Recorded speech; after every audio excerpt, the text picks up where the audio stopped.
It's very blustery. It's not ideal swing bowling conditions, I can tell you. Maybe not an ideal condition for the kids' coaching clinic either. Thanks for joining us. You've come over the Pennines this morning.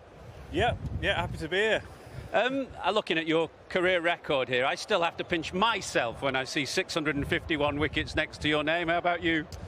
Yeah, it does sort of seem a bit surreal at times, yeah. I think the 171 games is probably the one for me. Like, it's just a lot of cricket over a long period of time, so yeah, it's a bit surreal. I've put together the top wicket takers of all time, taking out spinners, because obviously we're going to talk swing here. And if we look at the top 10, I reckon there are 3 what you'd call genuine swing bowlers. Obviously yourself at the top, Kapil Dev from India, and Wasim Akram. Would you call Dale Steyn a swing bowler or not? Yeah, I'd say so, yeah. Okay. I think swing at extreme pace, good combination. Yeah, I think if you look at all those guys, even Glenn McGrath could swing the ball, but his strength was hitting the seam, and with his height and bounce, he sort of probably relied more on that. But he could still. I've seen spells of him bowling in Pakistan when he's reversing the ball. So I think everyone on that list has got had skills to be able to swing the ball, but some relied on it more than others. How much admiration do you have for these 2 guys in particular? Without taking anything away from you, obviously half your games here in England, where you'd expect the ball to swing most of the time, not so in Pakistan or India. Yeah, absolutely. I think that, for me, I've been very fortunate that half of my career has been in England and in these conditions with a duke ball, on pitches that have probably been helpful at times as well. So yeah, the guys that have got, even Kirtley and Courtney in the West Indies, they're not, you wouldn't say they were sort of bowler-friendly conditions. So yeah, just huge admiration for everyone on that list, really. And what about the state of swing bowling internationally in general? I mean, there's obviously 2 very good ones here for New Zealand as well, in Trent Boult and Tim Southey. Do you see swing bowling in a good state right now? I'm not sure, really. I think in the international game, definitely. The worry for me, especially this year, having played a lot of county cricket, was the balls haven't been swinging that much, so people rely more on seam movement. And also with the shorter formats of the game, the white ball stuff sort of becoming more and more popular, and the white ball not swinging. The worry is that in the future that swing bowling might not be as prevalent. Yeah, it's not just that the white ball doesn't swing, I guess. It's that you need time, don't you? In order to get a good shine on the ball, get one side rough, one side shiny, that takes time. And then in order to set up batsmen, you might be looking to bowl a couple of overs of outswingers before you bowl your in-swinger. These are not things that necessarily transition to a game where you can only bowl 4 overs max. Yeah, definitely. And in T20s, definitely you're trying to use other skills, your slow balls and things like that. That's what people probably work on a lot more than swing bowling. So I think that is the danger. For me, it's such an amazing skill, an amazing thing to be able to do. I hope that it doesn't sort of disappear, yeah. You say an amazing skill. I mean, I'm assuming you watched Trent Boult. It was against your team, of course, but this was about as good as it gets, isn't it, with the new ball here, his opening spell of 4 overs? Yeah, I thought him and Tim from the other end as well created amazing amounts of pressure. It's not, what we saw here was not just swinging the ball, but actually the control of it, hitting the top of the stumps regularly, putting the batters under so much pressure, not giving them anything to hit. And yeah, it was just an amazing opening spell. It's the great enjoyment that it's the art of deception, really. And it's similar to a spinner. When we chatted to Shane Warne about leg spin, he'd always talk about the art of deception. So it's very different from just clattering in, trying to bowl as quickly as you can. You're trying to deceive the batsman in the air. Yeah, definitely. I think that's part of the art of it, is actually setting a batter up. You come up with plans before games for particular batters, but I think it's actually reading the game and in the situation, trying to figure out what they're trying to do at that point, and when do you throw in the in-swinger, or sometimes, for me, I've tried to maybe go more in-swing and then the odd out-swinger, so it's such an amazing thing to just play around with. And was it always swing for you? Because you'd think the natural thing for a young cricketer is you want to be a tearaway, you want to charge in and bowl as quickly as you can and frighten people. When was swing when did it grab you? Well, I didn't properly learned to swing the ball till I joined the staff at Lancashire at 18. So before that, I was literally just a tearaway. Just tried to bowl as fast as I could. Tried to bowl bouncers a lot. I sprayed it as well. I bowled beamers at times. I was very, very raw. And then Mike Watkinson was a coach at Lancashire at the time, second team coach, and he taught me how to swing the ball basically. And from there, I fell in love with the art of it and trying to practice little different things, varying your seam position. Probably took me another 5 years to perfect the in-swinger or feel comfortable enough with it to bowl it in a game. Was it always cricket? I mean, were you a multi-sports young kid in that you're trying to develop all the muscles? And secondly, were you playing at a time when there was still a limitation on the number of overs? I'm thinking about all the back injuries we're seeing right now. Yeah, I was quite a late developer in cricket in terms. I played all sports as a kid. I played basketball, football, tennis and cricket were the main ones. And then when I was 15, I grew quite a lot in a year and put on some pace. And that's when I started playing county cricket, age group cricket, and getting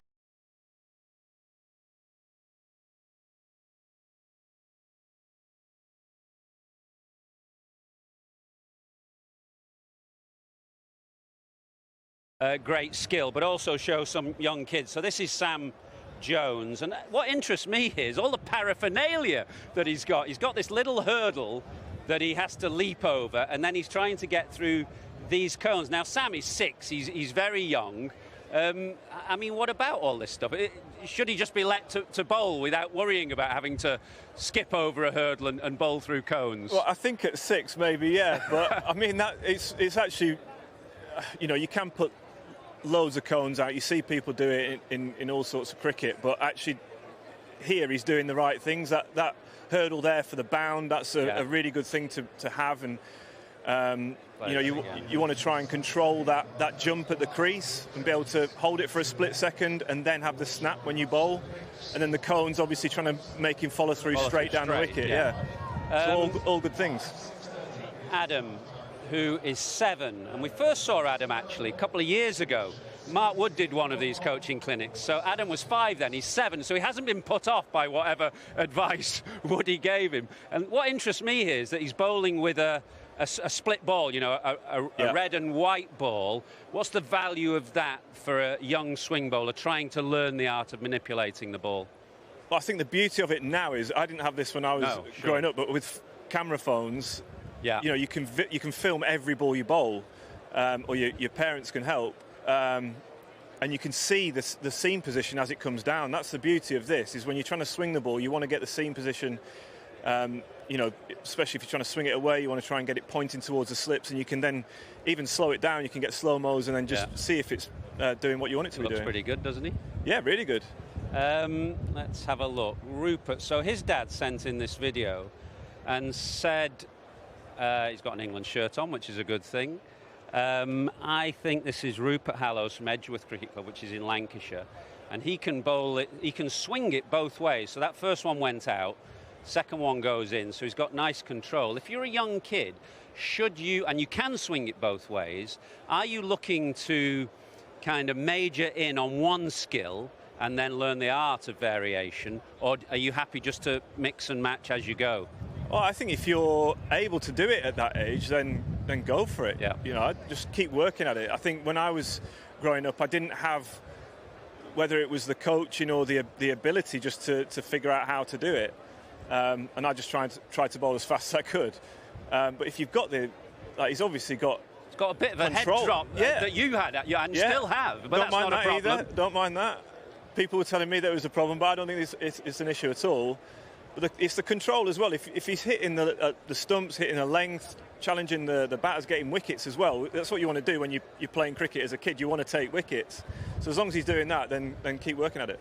Harry, Yorkshire under-10s.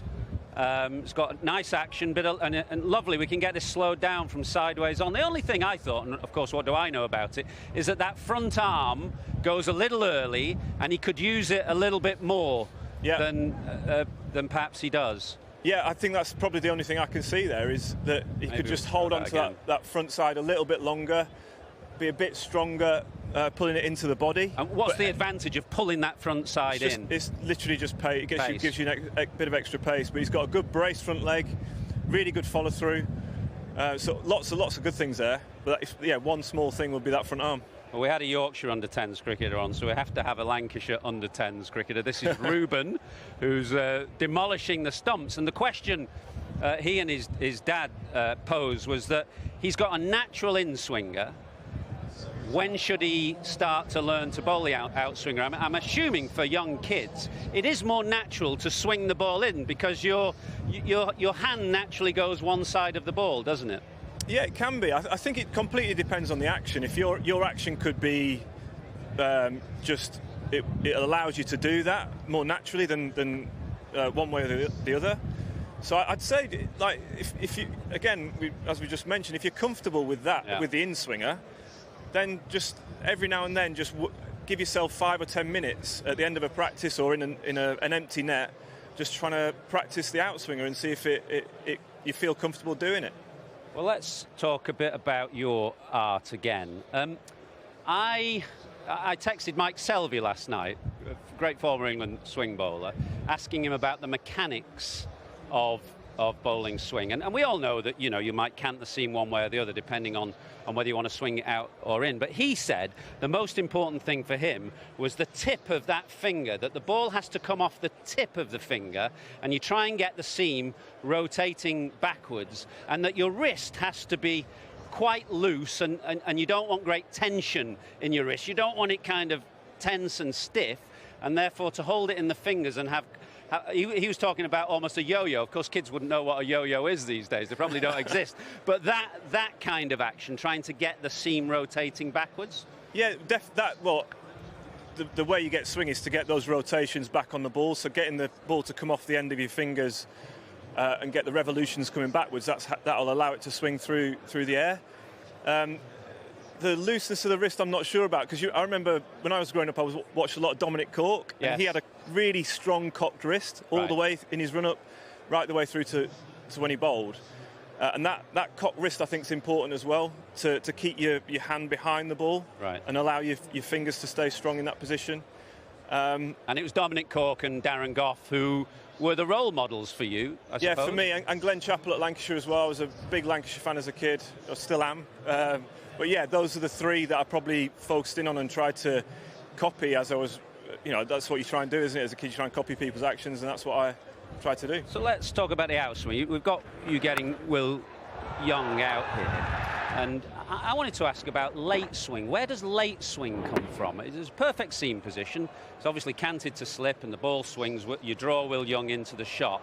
But how do you get the ball not to swing from the arm, and how do you get it to go late? I mean, Simon Dool did a really good piece on it the other day, and he said the key is that the arm has got to be high. If your arm's low, it'll swing from the arm. But if your arm's high and you're almost starting to angle the ball in at the batsman, then it'll go.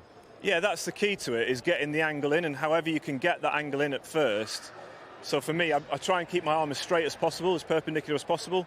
I also try and use, so a lot of people for the outswinger will use the middle finger, but I use the index finger and try and almost feel like I'm pushing it in off that finger, and then that seems to get late swing.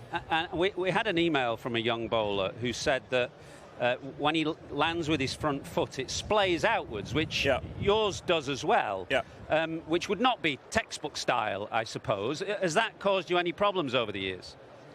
Yeah, You're missing this game with an ankle injury. I do get a pinching in my ankle, but for me, like, I walk like that. My feet point out. That's natural for me, for my foot to go out that way a little bit. And I think for my action as well, I need for it to splay out to then rotate over around it and over the top. So again, I think it's just such an individual thing. You can say, you want it to be perfectly straight or whatever, but I walk with my feet pointed out. So the opposite of pigeon-toed. So we're talking about the ball rotating backwards. This is the two really good examples. We've got the outswinger. It'll go slowly, and you'll see the seam kind of rotating backwards, and obviously pointing to first slip. That's a Jaffa, by the way, well bowled. And then the in-swinger. I think this is to Jack Callis many years ago. Beautiful seam position, and again rotating backwards. How easy is it? Presumably you just have to release it as late as possible off the tips of your fingers. Yeah, again, it's not really something I'm thinking about as I'm bowling the ball, but something that I did do when I was trying to learn how to swing the ball was even if I was sitting at home just watching TV, I'd just flick the ball up in my hand, and you get that feeling of the ball coming off your fingers as late as possible. And you'll see it. A lot of bowlers do it as they're walking back to the mark. They'll be getting that feeling as they go, and then hopefully you can then build that up and take that on into your bowling. A lot of bowlers would say they do that to try and choose a ball, to show the seam, and it will come down on its axis and show that the weight is equally distributed. I mean, the Duke's balls have been having one or two issues this summer.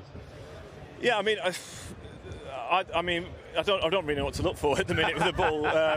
We want it to be as smooth as possible. We've had issues with the quarter seam. Yeah. The quarter seam's been a bit opening up a little bit. That's why the ball's been going out of shape and soft.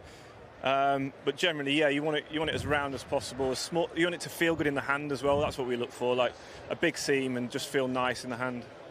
The other variation you've got is the wobble seam one. I reckon the very first wicket you got was VVS Latchman at Trent Bridge in 2011. You knocked his off pole out, and we noticed that you'd slightly separated your fingers on the seam, and that the ball was not in its usual position, either pointed towards first or leg slip. Just talk to us about how long it took you to develop this, how it came about, who were the influences on it. Well, actually, I developed it in summer of 2010, looking ahead to the Tour of Australia in 10-11.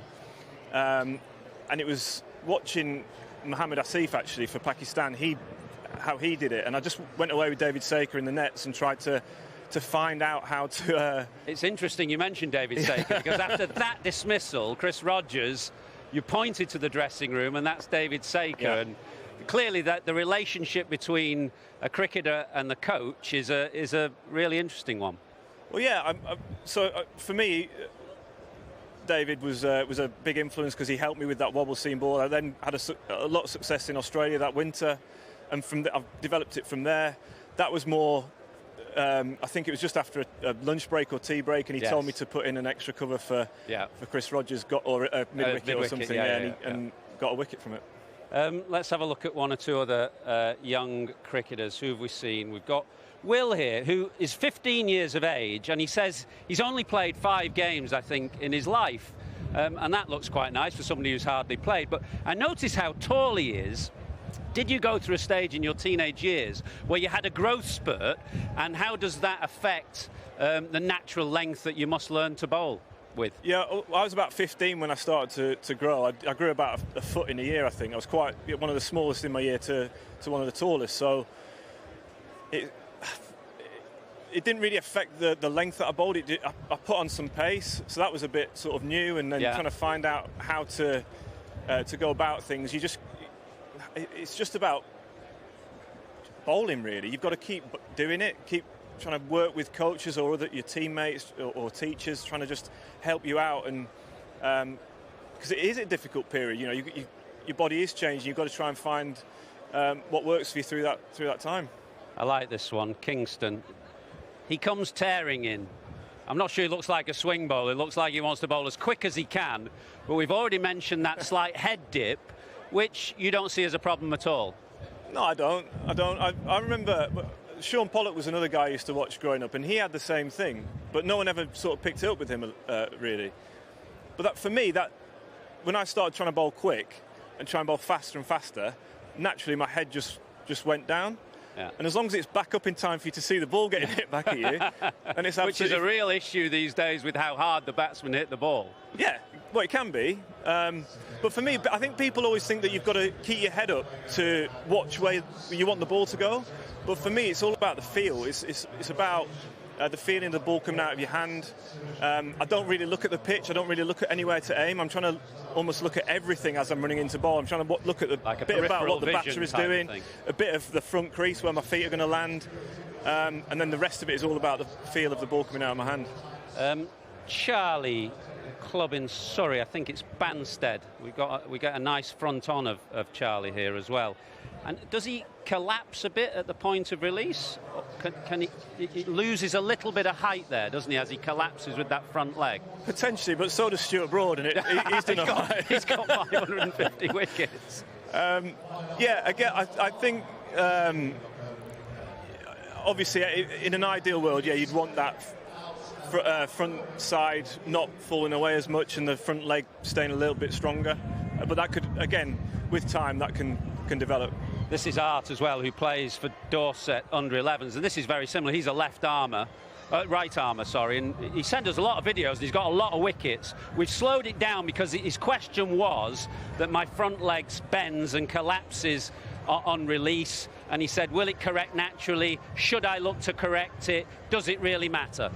I don't think I think the fact that his foot's off the ground there, he's on his tiptoes as the ball's coming out of his hand, that's probably the reason his leg's bent like that. So I think when you look at the majority of fast bowlers throughout the history of cricket, whether their front leg's braced or not, their foot is firmly planted on the floor to give them that sort of connection with the ground and that base to be able to bowl quick. And what are you? Are you bent or braced? I'm braced. Braced.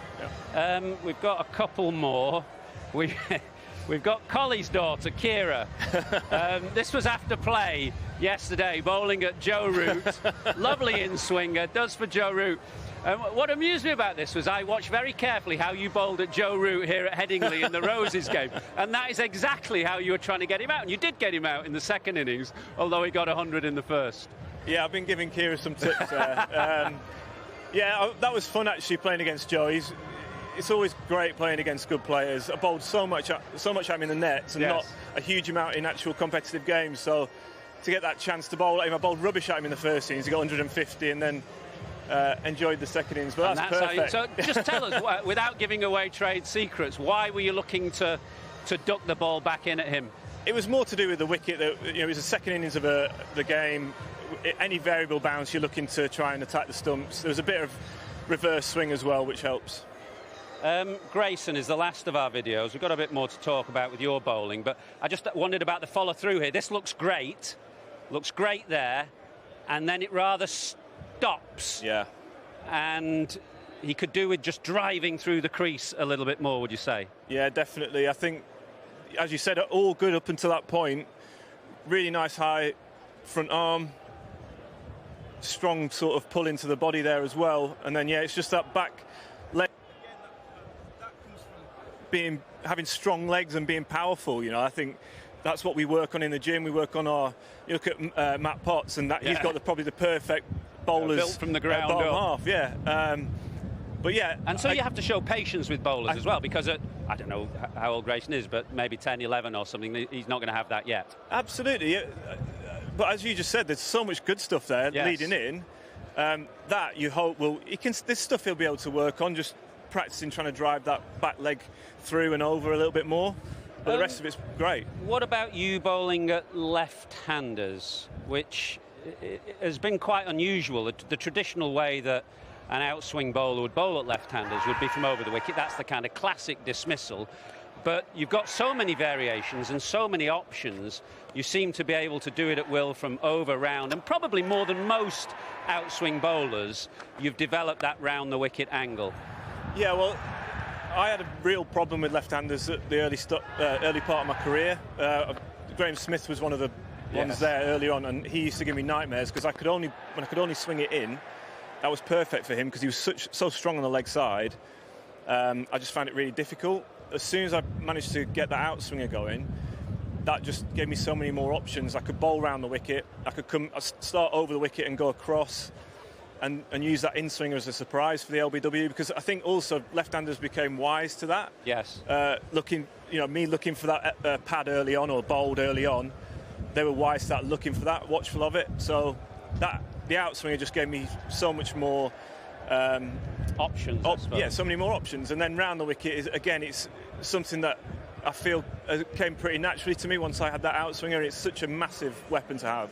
And the other thing you've developed is to use the crease. Shane Warne was big on this, particularly on flat pitches when the ball's not doing much and you have to create your own angles. So we see you here from over the wicket going quite tight in, ability to go wide and then somewhere in between, and from round the wicket as well. I mean, did this come naturally? Did it take a bit of time to perfect this ability, or?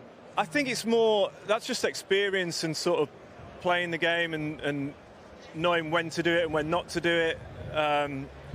For me, especially on flatter wickets, when batters are in, you've got to try and find a way of getting them out, find a way of creating the angle, like you just said. And for me, that, naturally I'll be sort of mid-crease. Yeah. And round the wicket again, mid-crease. And also round the wicket, I'll try and come in tight sometimes. It's just trying to mix it up and find what works on the day for you. Who's played you the best? Who of all the batsmen in international cricket do you think, when we did a masterclass with Kumar yesterday, and he talked about playing the ball late, playing the ball with the swing. Give us a handful of players that you've thought, yeah, they're really tough to get out. You're really pleased when you get them. Yeah, well, I mentioned Graham Smith there. He's definitely one. Hashim Amla as well from South Africa. I've not had a huge amount of success against. Probably Kumar as well. He was one that, such a great all-round player. Like, you can have as many plans as you want to batters going into games, but someone like him, he had very few weaknesses, if any. Yeah. So you're going to have to be on top of your game and bowl your best ball all the time. And relationship with captains, we've just seen a change of captain here, and all the talk is about this new positive, aggressive England team, and how the captain is asking the bowlers to bowl a bit fuller, to tempt the batsman to drive. How do you kind of correspond with the captain? Do you just say, look, I know what I'm doing, leave it to me? Are you open to advice? Of course. I think it's important to have a good relationship with the captain. You've got to try and, for the captain, I think it's important to know the strengths of each bowler. And then for me, obviously at the minute we're going and we're playing aggressively. Yeah. We saw at Lord's first game with the amount of slips we had early on when it was swinging. And I love that. It's great to be to have that sort of freedom just to try and take wickets. So yeah, so far I've absolutely loved it. We've got to get this cart off the ground because play's about to start. Before we do, how many more you got left in you? 700? Can you get to 700? Well, Murali at 800 is probably a little bit far away, but I'd love 700. Yeah, that'd be great. But I'd take 652 right now. Great to see you. Thanks for your time. We're going to take a break. Live action next.